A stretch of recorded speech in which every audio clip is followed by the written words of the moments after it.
అందరికీ నమస్తే అండి. Welcome back to tree media food.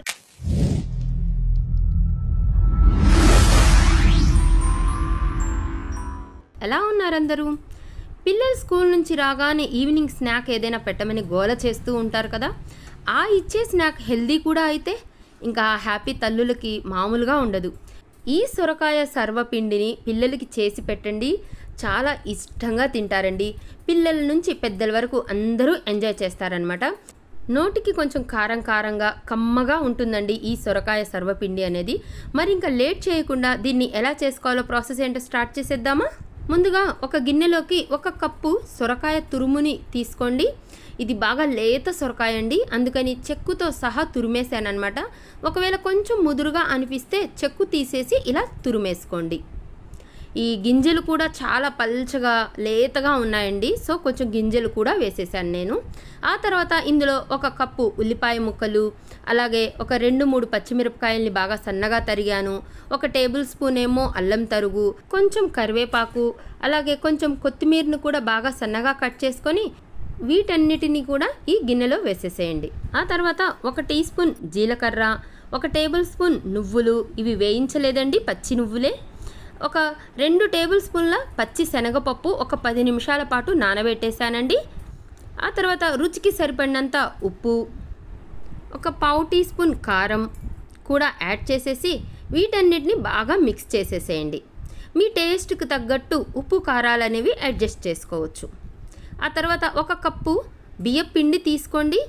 ఈ బియ్యపిండిని కొంచెం కొంచెం యాడ్ చేస్తూ కలుపుకోండి.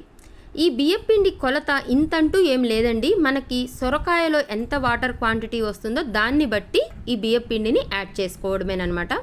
నాకు దాదాపు 1.5 కప్పు నుంచి 1.5 కప్పు వరకు పట్టిందండి. వాటర్ అస్సలు యాడ్ చేయలేదండి. ఈ సొరకాయ నీళ్ళతోనే దీన్ని కలిపేసి పక్కన పెట్టేసుకోండి. ఆ తర్వాత మందంగా వెడల్పుగా ఉండే ఇలాంటి ఒక కడాయి తీసుకోండి, లేదా ఏదైనా ఒక గిన్నె అయినా తీసుకోవచ్చు. దాంట్లో 1 టేబుల్ స్పూన్ ఆయిల్ వేసేసి ఇలా స్ప్రెడ్ చేసేసేయండి. ఆ తర్వాత మనం కలిపి పెట్టుకున్న ఈ పిండిలో కొంచెం క్వాంటిటీ తీసుకోండి, ఒక పెద్ద బత్తాయి సైజ్ అంతా తీసుకోండి. తీసుకొని వీడియోలో కనిపిస్తున్నట్లు ఇలా రౌండ్గా చేసుకోండి. దాంట్లో వేసేసి చేత్తోనే ఒత్తుకోండి వెడల్పుగా. ఇలా చపాతీ కనుక మనం ఎలా ఒత్తుకుంటామో అలా చేత్తోనే ఒత్తేసేయండి. మరీ పల్చగా కాకుండా కొంచెం మందంగా ఒత్తుకోండి. ఆ తర్వాత చిన్న చిన్న హోల్స్ చేసుకోండి. కొంచెం బాగా కాలుతుందండి ఇలా చేసుకోవడం వలన. స్టవ్ ఆన్ చేసేసి ఇలా చేసి పెట్టుకున్న ఈ కడాయిని ఇలా పెట్టేసి మూత పెట్టేసి సిమ్లో మీడియం ఫ్లేమ్లో ఒక 6-7 నిమిషాలు దీన్ని కాల్చుకోండి. మధ్యలో ఒకసారి చెక్ చేస్తే అతుక్కొనే ఉందండి, సో ఇంకొక 2 నిమిషాల పాటు కాల్చుకున్నానమాట. అది బాగా కాలితే చాలా ఈజీగా వచ్చేస్తుందండి. ఇలా ఎర్రగా కాలితే చాలా టేస్టీగా ఉంటుందన్నమాట. దీన్ని తిప్పేసుకొని ఒక 2 నిమిషాల పాటు మీడియం ఫ్లేమ్లో కాల్చుకోండి. ఆ తర్వాత తీసి ప్లేట్లో సర్వ్ చేసుకోండి. మిగిలిన పిండిని కూడా సేమ్ ప్రాసెస్లో చేసుకోండి. అంతేనండి, సొరకాయతో సర్వపిండి రెడీ అయిపోయిందనమాట. ఎంతో టేస్టీగా హెల్దీగా ఉండే ఈ స్నాక్ని మీరు కూడా ట్రై చేసి చూస్తారు కదూ.